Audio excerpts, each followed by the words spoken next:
Middle East اور Gulf states آپ کے خیال میں یہ کنٹریبیوٹ کریں گے to the rebuilding of Iran? I would say کہ مڈل ایسٹ کنٹریز شکر ادا کریں گے کہ اگر امن ہوتا ہے، کیونکہ انہوں نے ادھر ہی رہنا ہے اور ان کو ایک بات کی سمجھ آ گئی ہے کہ امریکہ ہمارا ریلائبل پارٹنر نہیں ہے، اس پر اعتماد کرنا سب سے بڑی حماقت ہے، اس لیے تو ہمارے طرف آ رہے ہیں، دوسری طرف جا رہے ہیں۔ چائنا کا مڈل ایسٹ میں انفلوئنس بہت بڑھے گا، چائنا کا بہت بڑھے گا، انہوں نے اسپیشل انوائے بھی کیا ہے اور چائنا نے بڑے آرام سے جنگ دیکھی ہے، اصولی موقف بھی اختیار کیا ہے اور اپنی توانائی جو ہے انہوں نے پوری، اور ایران ان کو تیل بیچتا بھی رہا ہے، پورا تیل بیچتا رہا پورا کوئی کروڑ بیرل سے زیادہ ان دنوں میں چلا بھی گیا۔ I would say کہ Russia and China have emerged in a very strong position in the new Middle East۔ جو new Middle East ابھرے گا اس میں new Iran, Pakistan, China, Russia, they will be key players۔ آپ کیا بیک یارڈ ہے China?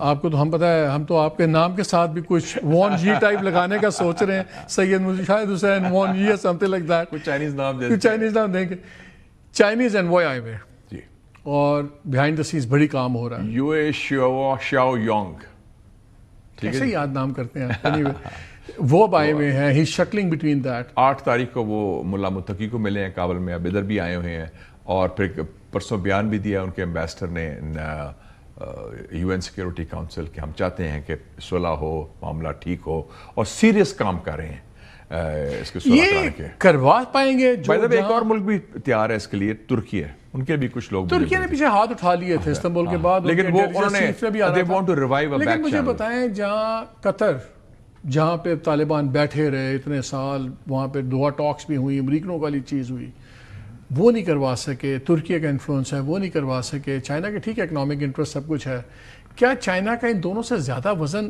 ہو پائے گا کہ کروا پائیں گے؟ چائنا کا بہت زیادہ وزن ہے، چائنا کا ٹرسٹ زیادہ ہے، چائنا کا لیوریج زیادہ ہے، چائنا کی کریڈیبلٹی زیادہ ہے، there is no comparison with any other country۔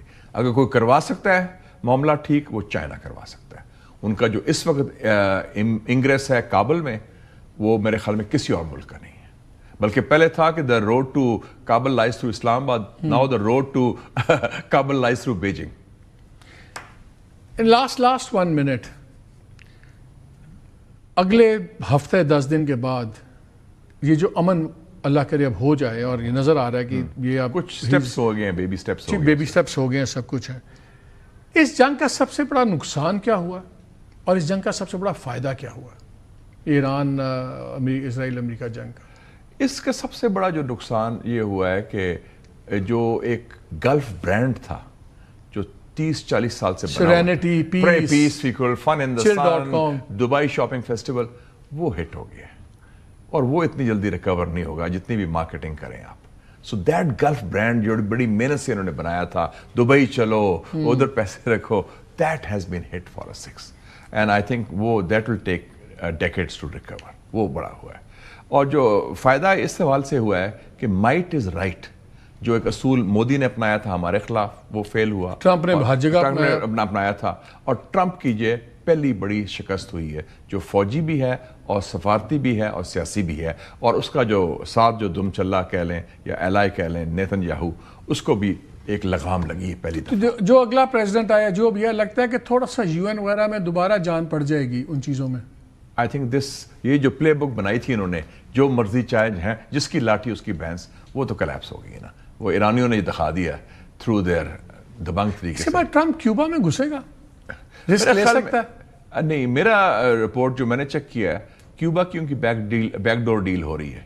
جو راؤل کاسٹرو کا گرینڈ سن ہے وہ روبیو کو ملا ہے، بیڈل کاسٹرو کا گرینڈ نیفیو، اور سنا ہے کوئی ان کی گفتگو، وہ اسپینش کنیکشن تو ہے نا، مارکو روبیو خود اس میں یہ بحث شروع ہو گیا کہ مارکو روبیو کو کیوں ٹرسٹ کر رہے ہو کیوبا کو ڈیل کرنے میں؟ ٹرمپ نے کہا he speaks the same language, makes a big difference. اور ریال کاسٹرو کا پوتا گیا اس کو ملنے ان واشنگٹن، سو اس کا مطلب ہے کہ وہ وینیزویلا ماڈل ٹائپ کی ڈیل ہو جائے گی، سیم سسٹم بٹ نارملائزیشن۔ لیکن ایک چیز ہے جی، آل سیڈ اینڈ ڈن، اینڈ میں فرق یہی پڑتا ہے کہ قوم بحیثیت قوم کھڑی ہوتی ہے یا نہیں ہوتی۔ 2,000 پاؤنڈ کے بامز گر رہے ہیں، اڑا، میں تو کل ویڈیو ایک دیکھ کے پریشان ہو گیا، اسکوائر میں سارے کھڑے ہوئے ہیں، وہ پیچھے ایک بام پھڑتے ہیں، لوگ کھڑے ہوئے ہیں۔ ایک سال میں 2 بڑی مثالیں مسلمانوں کو پڑ لگی، ایک پاکستان نے جو پھینٹی لگائی مودی کی، اور جو ایرانیوں نے پھینٹی لگائی اسرائیل اور امریکہ کی۔